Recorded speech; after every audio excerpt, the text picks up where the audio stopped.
one of the things that I think a lot of people will say to themselves or ask themselves is, what happens if this doesn't work? And so they will then stay where they are because there's certainty and there's security in that. What happens if it does work? Exactly. Right, so everyone's scared that they're going to fail. Everyone's like, oh, I'm going to fail. And that's because the whole perception around failure is, haha, you're a failure, you suck, you're a fucking idiot, you didn't make it. But failure isn't that. You are going to fail. You are going to fail, you fail forward, and you make sure you're okay with that.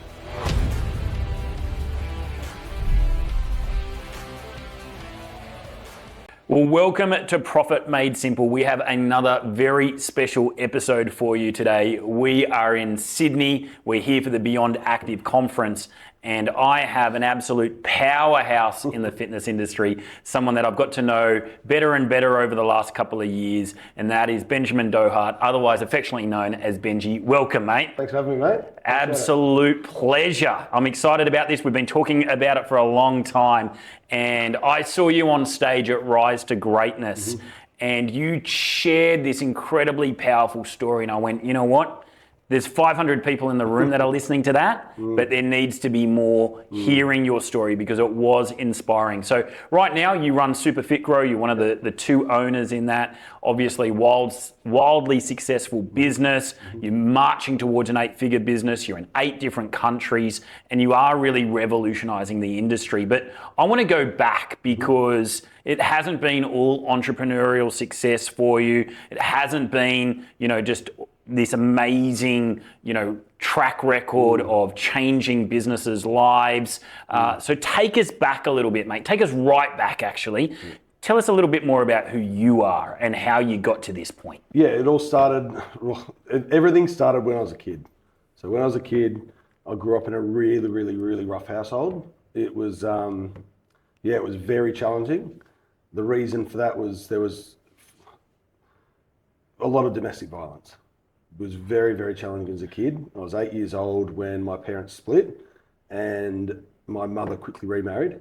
When she remarried, she married an absolute animal of a man, an asshole. He was just this big, he was Scottish, he was about 6'2", very, very, very violent, complete alcoholic. And from such a young age, I thought that was normal. Like, fuck. You knew no different at that point. You know different. I'm like, well, when my real parents were together, my mum and dad, they fought a lot and there was a lot of like arguing and screaming but there was no violence. Then when she met him, it was just like, it was on another level and I was like, holy, whoa, what's going on? And then, so I had to adjust to it. And then as I adjusted to it, it was normal. So how do you adjust to something like that? Well, you just have to learn to cope. So like, there'd be nights there where like, he'd be drinking that much and she'd be drinking that much, we wouldn't even have dinner. We'd be forgotten about and they'd be like fucking like plastered, passed out, and then they'd wake up or we'd go to sleep finally and then they'd wake up and start arguing again and then the violence would start and then I would have to get my sisters and take them into a cupboard, throw blankets over them. Oh, wow. Yeah. And are your sisters younger than you? Yeah. Yeah, and so you had to protect them at 8 years of age in what should have been a safe space, your home. You were having to shelter them and protect them. Yeah. Yeah, it was like really hard. Take your time. Yeah. The reason I tell this story is it didn't stop through, like I left home at about 13 years old and then I went to live with my dad and my stepmom and it was just a completely different atmosphere.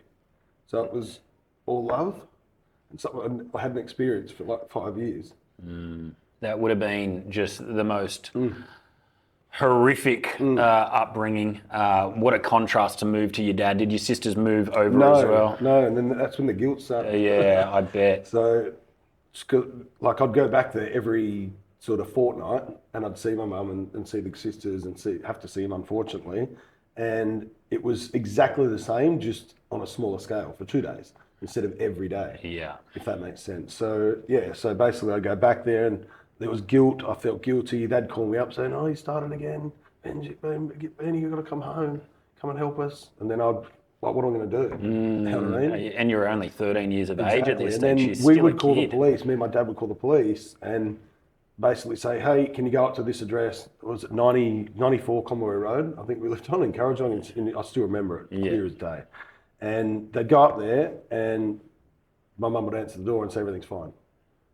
Exactly the same when I was there. So everything's fine, no, everything's good. But it wasn't. You know what I mean? And the police didn't do anything. And it was just fucking, yeah, anyway. So it was horrific. Anyway, so I went to live with my dad, a lot of love, and I started to experience what real, like a normal like household was, where you didn't have to wake up in the middle of the night to screaming and violence and sleeping outside. There were some nights that I'd literally just walk the streets just so I didn't have to go home. And I knew that at a certain point, maybe 2 a.m, he'd fall asleep and pass out because he'd drunk that much. And then I'd be able to come back in. Wow. So then I'd have to go to school on like 2 hours sleep. And then I was shit at school. Fucking hopeless. Yeah. And Well, the reason not surprising. that, Yeah. I mean, that was your environment. You're not eating right. You're not getting any love. You're not getting any shelter. You're not getting any rest. You're constantly in a state of stress. I had a massive chip on my shoulder. Like I thought everyone was against me. I thought the world was against me. And like I got picked on a lot at school as well because we were very poor. We didn't have much at all growing up. Mum used to get fucking shoes from the op shop for me. And they'd last a year, and I'd make them last as long as possible, you know what I mean? And they were spending their money on They alcohol. were spending the money on alcohol. Dad paid, obviously, maintenance for us, but it all went on alcohol. Or he would go to, I remember vividly, he would go, like, we'd be waiting at the bus stop, and then Mum would call the school and tell us to go to a certain location, like catch a different bus. So we go and meet them, and they'd be at the RSL club all afternoon. And then they'd pick us up, he'd be wasted. And be happy as, and then we'd go to like Chinese for dinner or something. We thought it was great, and then it would start on the way home. Once he hit a certain point of like amount of drinks, he would start just rambling in the restaurant. Then he'd take it out to the car, and then we'd cop it all the way home. And that's what it was just the unpredictability just must have had you really just in this state of fight and flight all the time. But all through it all, I knew that it was building something within me. It was building resilience. It was building, like there was a little flame inside me going, one, I'm never going to be like that ever in a fucking million years. And I always knew that I was going to be like a leader of some sort. I wanted to build something for the better of humanity. Does that make sense? And it's amazing that you could see at that point, because that is hell, that you could see that this was going to serve you. Oh, 100%.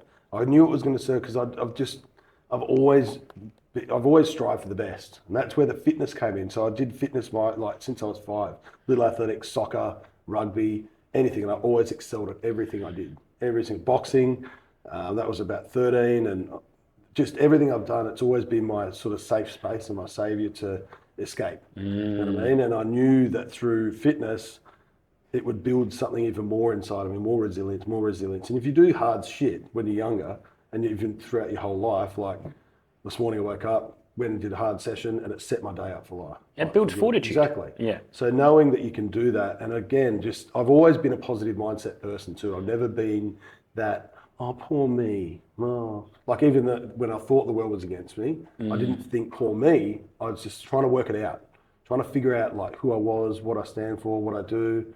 And yeah, fitness helped with that because you get more confident when you're fit. The more fitter you are, you train every day, you're strong, you're fit and you're healthy, you stand tall, you walk, and you walk with a purpose instead of being like a little beaten dog. And I could have went that way, I chose not to. You all have that choice. Incredible maturity and insight at such a young age, because it would have been so easy for you to think that the world was against you for your whole life, to blame your circumstances and really adopt that. And you would have had every right to obviously do so because you had such a horrible upbringing, but yet you still ensured that it served you. Exactly right. Look, I went through my teenage years and when I was like a young adult, like hanging around with bad crowds, got into drugs, got into like bad shit, and was hanging around like bikies and stupid people, like just people that are, that weren't going where I wanted to go. And I remember making the decision that I've got to get away from this. I've got to get away from all that, and I've got to start hanging around different people. Otherwise, I will go down that path and possibly end up.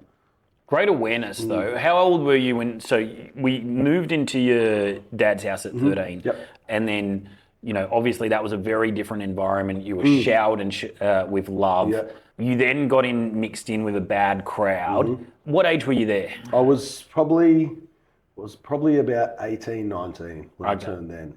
And then when did the penny drop? What was the aha moment that came to you where you're just like, no, this is not the life that I want to Just live? seeing like the way that those sort of people and the people hanging around would treat their girlfriends, their friends. I was just seeing it. It was bringing back like memories of what was happening when I was younger. So I was like, hang on, I'm not fucking going down that path. Yeah. No way, not going down there. So again, like I'd started to surround myself with different people and people that were more aligned and looking at people where they were, where I wanted to go. And I've always connected with older people. So I remember I connected with a guy called Stephen. He's still a really good friend now. We don't see each other that much, but he'll send me a message every now and then. And we've still got that same connection. And I met him when I was 18 in a shoe shop here in Sydney. Wow. Yeah, it was like crazy. And he's been a bit of a mentor to you, has he? Yeah, he was like, he had a really sort of rough life as well. And we connected a little bit because he had a similar upbringing. But yeah, he was just a friend that showed me love with no expectation or nothing in return, and would always listen to me and knew my story and knew I was a great young man, and it would put that confidence into me. You know what I mean? Yeah, it's incredible. We need people like that. You meet certain people in life that it's like, it doesn't matter who they are, what size, shape, color, whatever, where they're from, but if you connect with them, you can have connected with them for a reason. That's right. And there's a saying that reason, season, and lifetime. Have you heard of that? I haven't, no. It's really good. A season, a reason, a lifetime.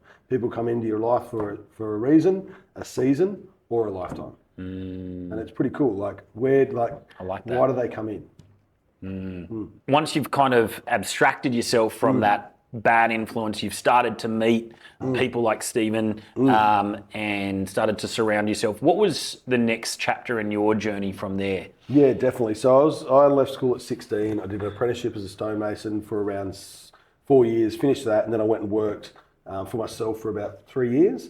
And then when I was 23, I was working in and around the Navy base at Garden Island in Sydney. And I was just seeing all this, I'm like, fuck, that looks good. And then I seen a show come on TV called Navy Clearance Divers. And I was sitting with my mate Bodie watching it, and I'm like, fuck, I could definitely do that. It ticked all the boxes. It was challenging. It was really hard. It had fitness involved, so you had to be fit to do it. And I wanted to get out of the life I was living. I wanted to go away. I wanted to meet new people, and I wanted to really challenge myself. So I did it. I applied, and I didn't get into the clearance divers, but I got in as a bosun's mate. So basically, after weapons, ship's husbandry, I did ship's diving, and I entered with that. And then, yeah, basically, I left my life and just met a whole new group of people. Great people, and some of them I'm still friends with today. Would have taken a tremendous amount of courage at that point in time. You had a really good trade, you had your own business, but again, that desire for discomfort, that desire for testing yourself, putting yourself in a different situation was something that you needed to follow. That's what your heart was telling you to do. Yep. I knew through challenges and discomfort, great things come. Nothing comes from being comfortable and being satisfied with what you've got. If that makes sense. Absolutely it does. And that's obviously a principle that has served you incredibly well. What did you learn from your time in the Navy? No doubt a number of things, but what are the lessons that have served you and helped you become the man, the father, the entrepreneur that you are now? Yeah, look, a lot of what I learned in the military was I learned a lot of not what to do. So tell me a bit more about that. A little bit of what not to do. So for instance, we had a petty officer, and I'm not going to say his name, but petty officer was in charge of us, was in charge of me, and our whole sort of person's mate unit. You're not allowed to drink when you go away on trips, or if you are, it's limited, and you get breath tested, all that sort of stuff.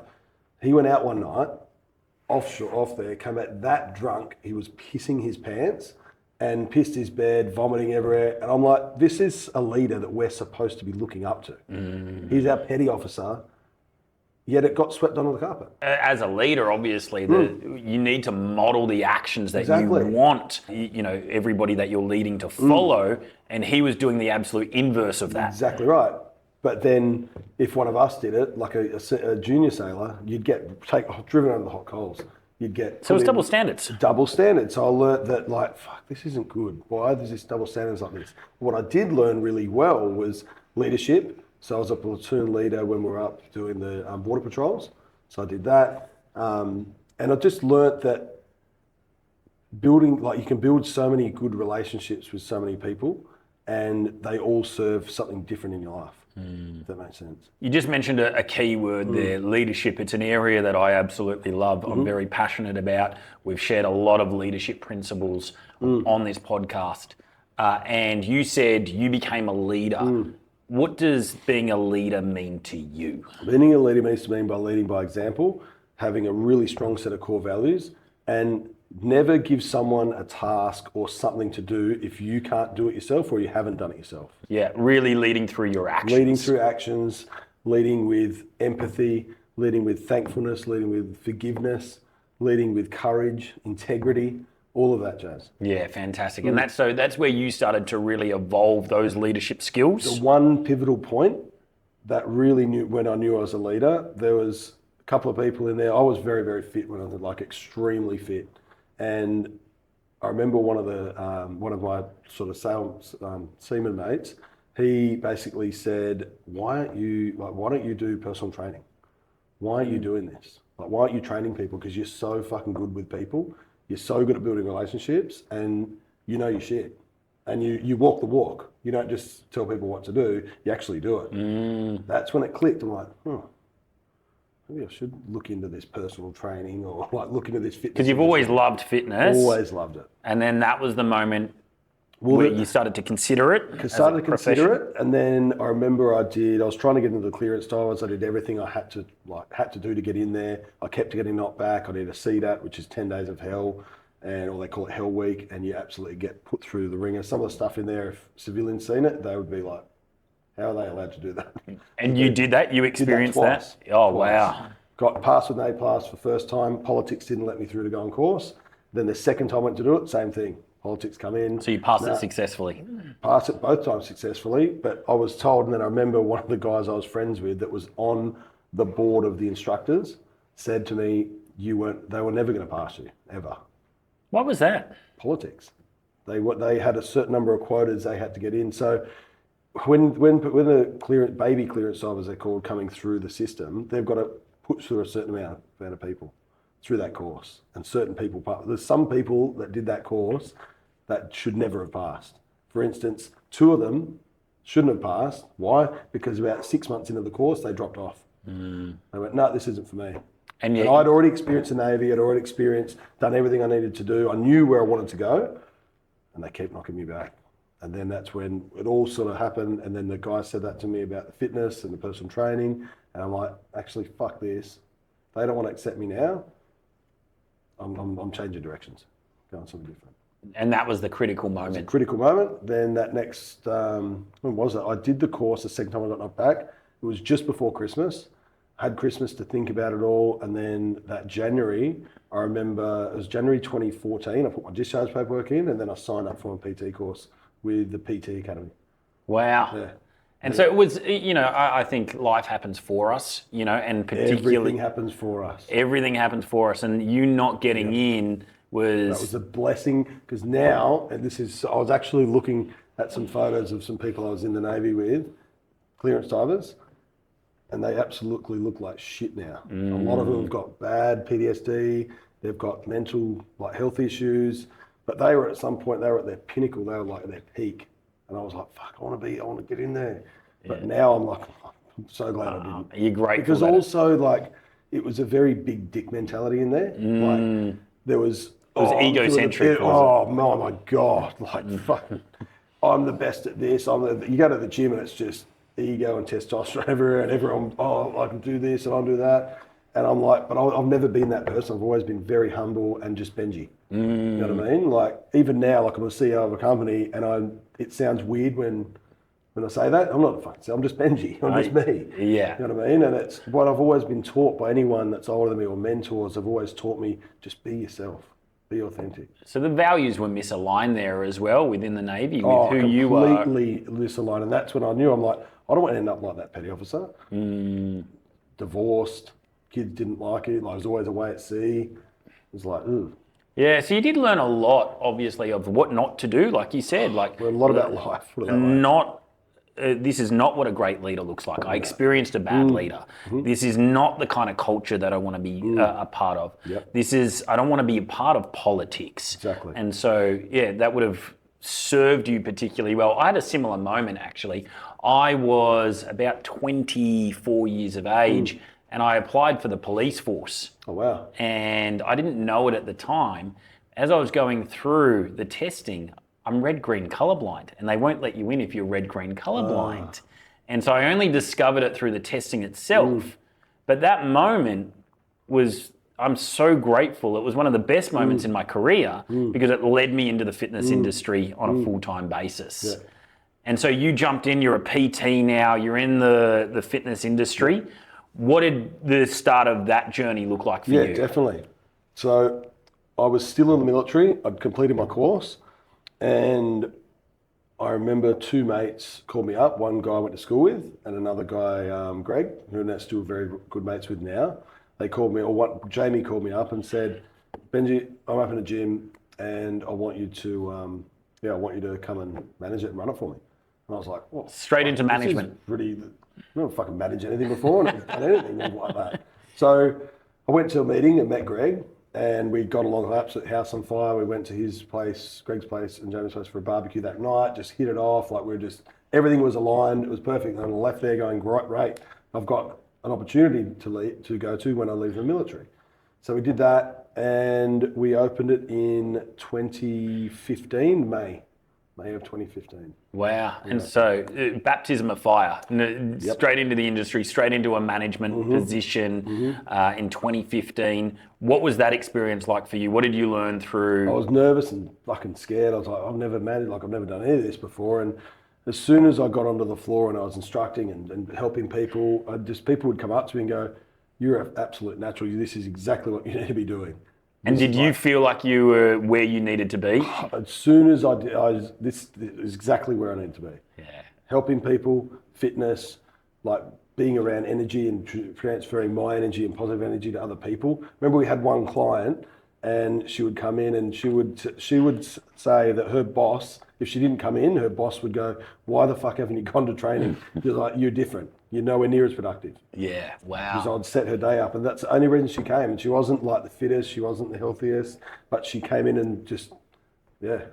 A real thread that has gone all the way through your life to this point, and no doubt continues, is courage. So you keep putting yourself in places that are uncomfortable.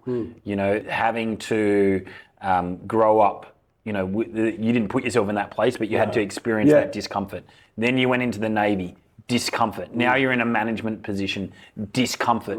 For those people listening right now, watching, maybe they want to do something, but they're too fearful, they're too scared. You've lent in discomfort and you've been very successful in doing so. What advice would you give them? You've got nothing to lose. When you're on your deathbed and you're sitting there going, fuck, I wish I had have tried that. What if you, so everyone's scared that they're going to fail. Everyone's like, oh, I'm going to fail. And that's because the whole perception around failure is, haha, you're a failure, you suck, you're a fucking idiot, you didn't make it.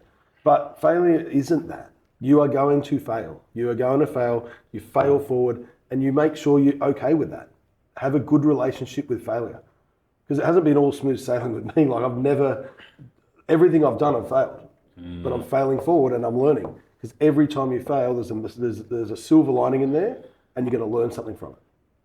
Love that. Have a great relationship with failure. Yeah. And fuck what anybody else thinks. That's the problem. Let's unpack that in a little bit as well, because that's a big lesson right there. One of the things that I think a lot of people will say to themselves or ask themselves is, what happens if this doesn't work? And so they will then stay where they are because there's certainty and there's security in that. What happens if it does work, though? Exactly. That's the question you need to be asking yourself is, what happens if it does work? Why? Because they're scared of that. And I get goosebumps saying that they're scared of success. Because success comes a lot of responsibility. Absolutely, it does. And that's what people are afraid of. There's a little bit there that I want to unpack on both sides. So a lot of the time we will hold ourselves back because we're too concerned about what other people will think. So we might not put ourselves out there on content, for example. We might not put ourselves out there in terms of leading people or communicating. You just said, fuck what people think. Exactly. Because people are going to judge you on what you do good rather than what you do bad. People judge you more on what you do good than what you do bad. Love that philosophy. Yeah. If you do something good, they're going to judge you on it. So who gives a fuck if you make a mistake and you do something bad? If you make they're going to judge you either way. Yeah, that's right. And so you haven't let that hold you back at all. And that's like everyone in my family, my friend circle. Oh, we fucking love her. You just don't give a fuck about what anyone. I said, why? We're here on this earth to live a life for ourselves and to serve others. Who cares what people think? No matter what you do, you're going to get judged. No matter what you do. I was at Chris Williamson's live show in Sydney. How was it? It was fantastic. I love him. He's so insightful. And one of the things that he said, stop worrying about what other people think. They're too concerned worrying about themselves to worry about you. And so, both they're not thinking about you, and if they're going to judge you, they're going to judge you on your success, not your mistakes. Exactly.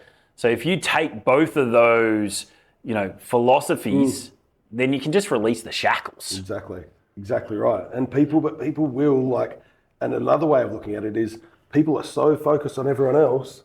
They don't give a fuck about themselves, and then they're not working on themselves because they're so focused on what everyone else is doing and judging this person, doing this, doing that, and comparing themselves. Yeah, that's a really interesting one. I've just been in Dubai, and one of the teachers there, Dan Bolton, who's just did a podcast with us yesterday, and he said quite often we're in positions of service, and we love serving. We've both been coaches, we've both been got different businesses within the fitness industry, and so we care and we love our people so much. But often that can be at the expense of ourselves. And so often you can love and care that you're not actually doing the deep work on yourself. And so you've got to get that, you've got to get that balance right. Now you said something else that I just want to shine a light on and ask you about a little more. And that is people are scared of success. What do you mean by that? What happens if I do this and I succeed? Who do I have to become to be successful? People don't want to change who they are. They don't want to drop their vices. They don't want to drop drinking, or they don't want to drop a friendship circle. When you fucking want to grow and you want to do something, sometimes you have to drop people out of your life. They say that you are the people you hang around. I did it. I fucking hang around dog shit people. They're not bad people, but for where I wanted to go, dog shit. I don't want to be around them. Yeah. I want to be around like-minded people like yourself, like Michael, like Brad, like people that are aligned with where I want to go. Yeah, and it's a great point, because a lot of people will say they want success, but they're not willing to give up shit. They're not willing to make the sacrifices needed to achieve it and accomplish it. There is so many sacrifices you have to make. There are. I mean, I was just listening to you on the phone with your boy, and he was asking you to come home. That's a sacrifice that you're making. Yeah. It's a big sacrifice. You've got to sacrifice time, you've got to sacrifice energy, but you also need to step in and become a person. You got to embrace a new identity. Like the Benji CEO identity is different to exactly the identity that you previously had in the Navy or as a stonemason. Yeah, 100%. You're now building this successful facility. You're a manager at that point. What's the next step in your career? Yeah, next step. So we maxed out the facility within the first year, and we're at capacity, and it was great. And I was going through the motions. I was again getting comfortable. Like, fuck, I need another challenge. I need more growth. I love that theme. Every time you hit this area. At that point, I knew when I was becoming comfortable. I was comfortable in my relationship. I was very unhappy in that relationship.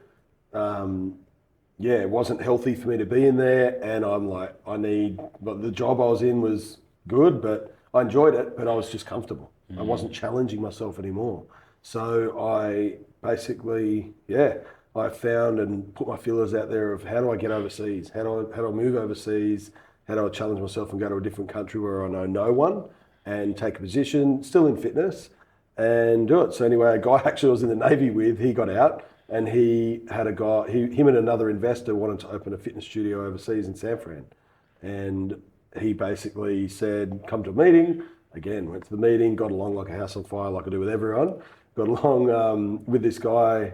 His name was Ben. They were both called Ben actually, and I was called Benji. So it was Not weird. confusing at all. Yeah, very, very weird. But basically went to the meeting and went to another one, and they said, all right, let's do it. And about a week out from actually going and moving over there, the guy Vesta pulled a pin and got cold feet and said, I don't want to do it anymore. And I was like, right, left a relationship, left my position and the management position and my ownership stake in the business, and was like, all right, what am I going to do now? So you were at real crossroads at that point in time. And I called a friend and he said, why don't you just go? I went, fuck, why not? So I got on a plane, went over there, and you still did it anyway. Still did it anyway, and I didn't have any position to go to, but I had savings saved up. So I went and I remember stayed in some hostels.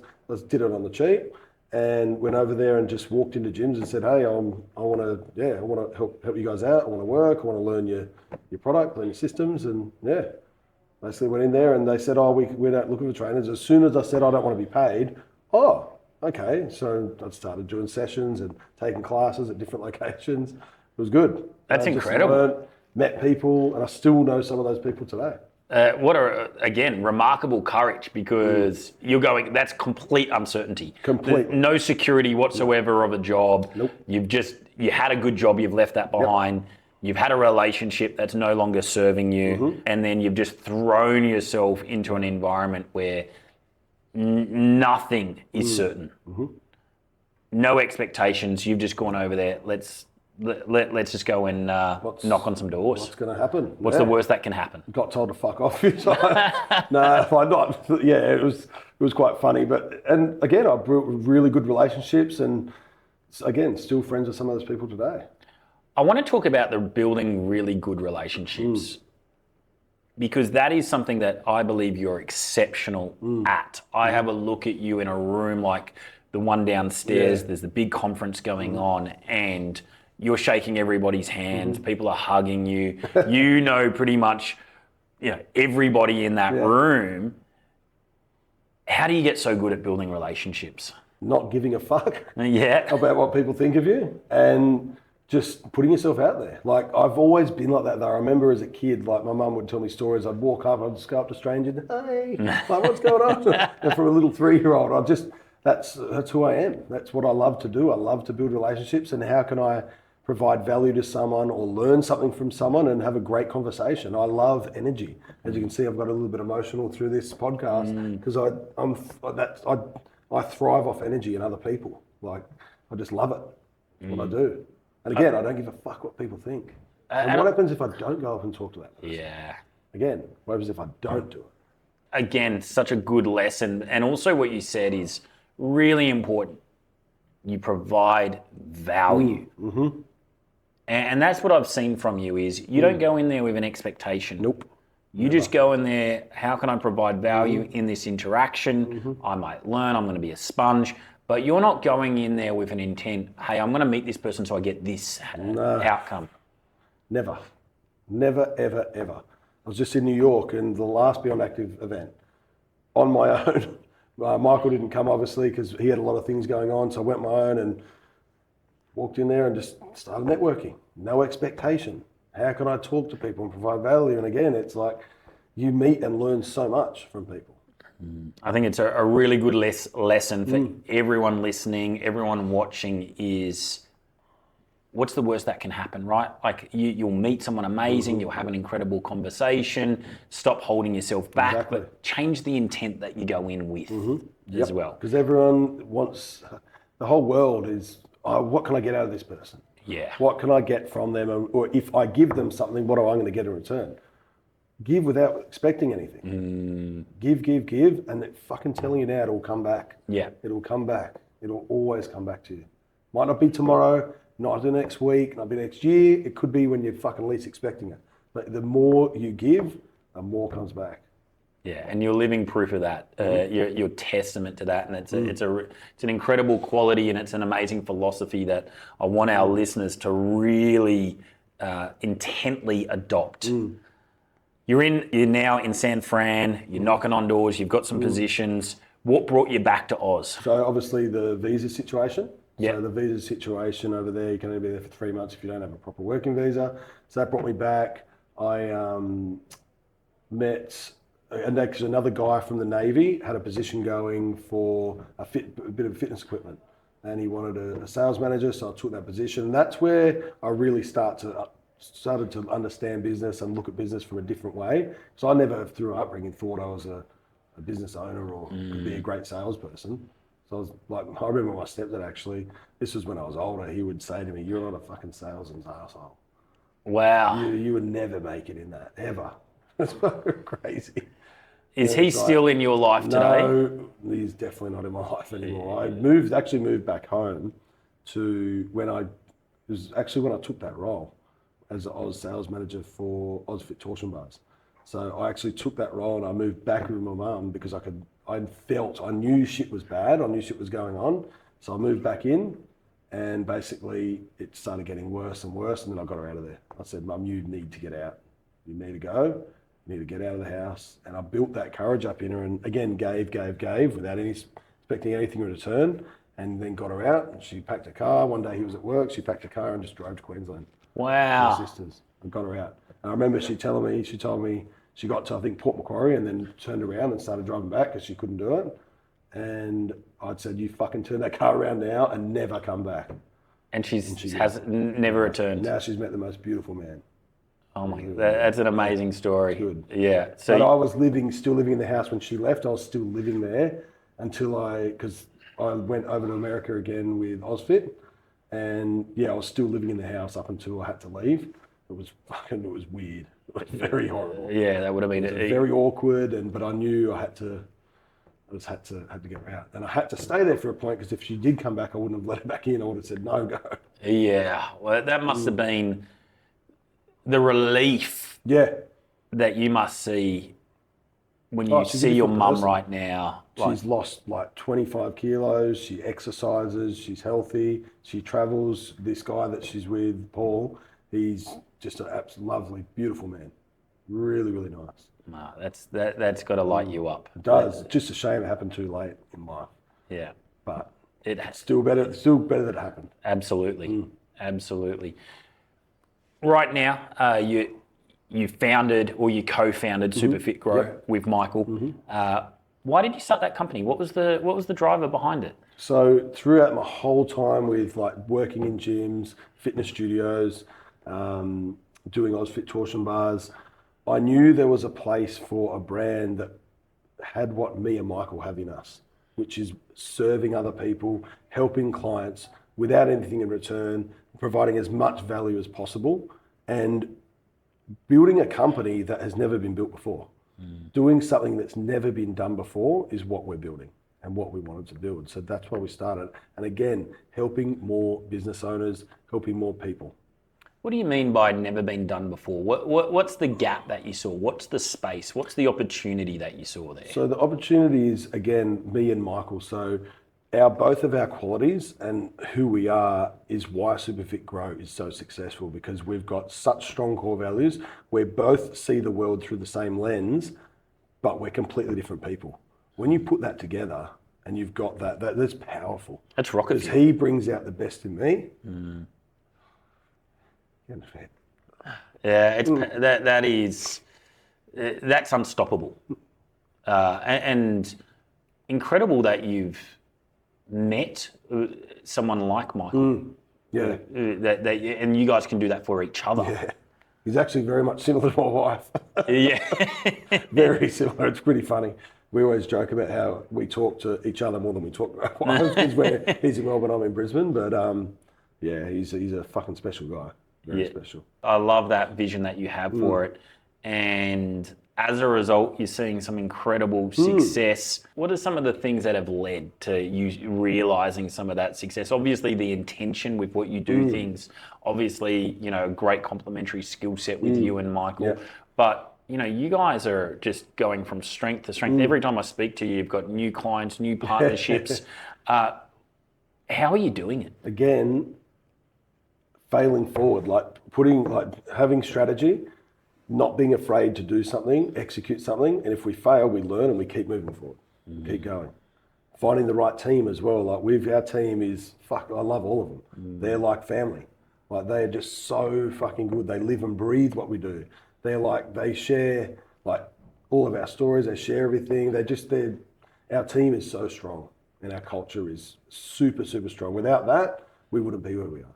And it's not me and Michael building it, it's our team building it. We're leading them.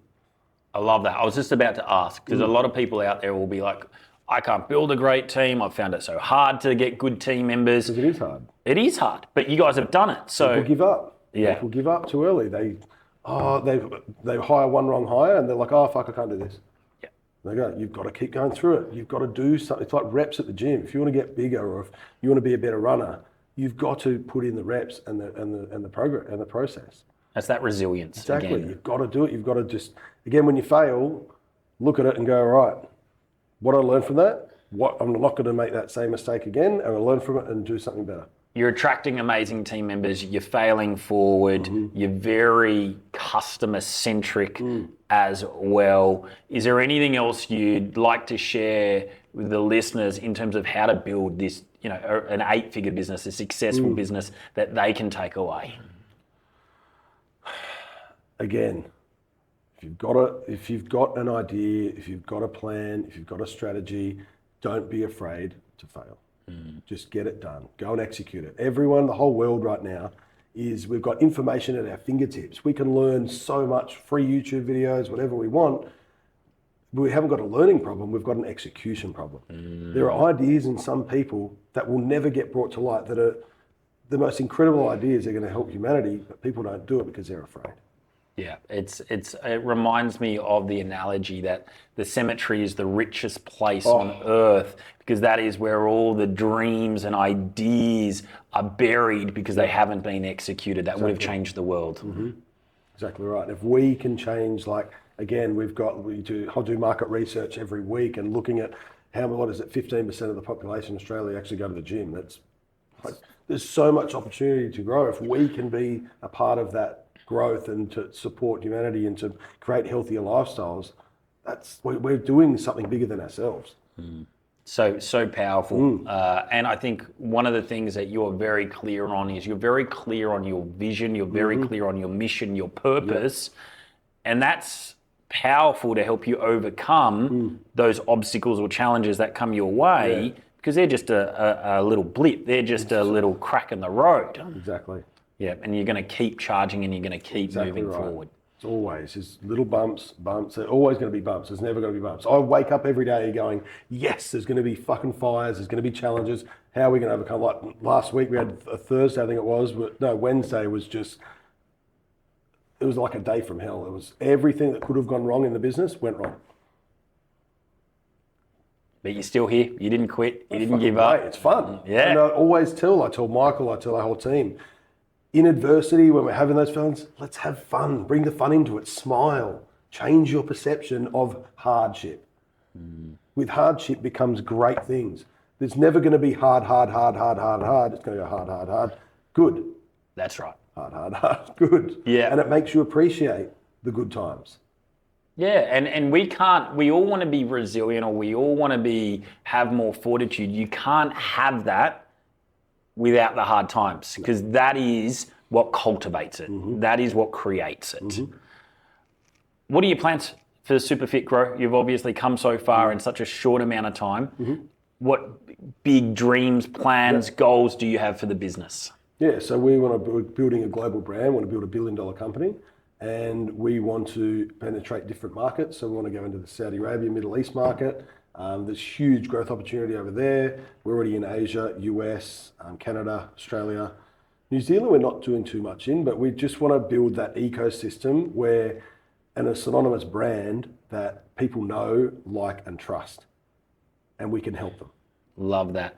Now, this is a question that I ask all my guests, and I like to finish, the episode with this question: is what is the best advice you have ever been given or received? Never ever wear a mask. Be yourself and be authentic. That's it. That's absolutely beautifully said. If you're inauthentic, people will see that a mile away. The right people will see it a mile away. Yeah, they will. Yeah. They will. It's when you're authentic, you don't have to fake anything. There's no facades. You show up as your truly energetic self. Yeah, that is a key takeaway. Now, there are going to be listeners like myself that are really inspired by you, that want to learn more about you. How can they do so? You can follow us at SuperFitGrow. That's our Instagram handle. My Instagram handle is SuperFit Benji. Yeah, I remember that name. Changes sometimes. SuperFit Benji, SuperFit Grow. You can follow us at superfitgrow.io. That's our website. Let's just look at our socials and follow what we do. Fantastic. I'm going to put those in all the show notes and everything else, but I just want to say thank you. Thank you for Good one. not only this episode, but I want to say thank you for just leading the way. A lot of the time we can say, yeah, be authentic. A lot of the time we can say, don't give a fuck. But you are a walking, talking testament of that. And I find it inspiring. I find that I love what you model. And I think a lot of people would have a far better life modeling those characteristics and behaviors. So thank you for sharing. Thank you. Thanks for having us, bro. Absolute pleasure. Excellent.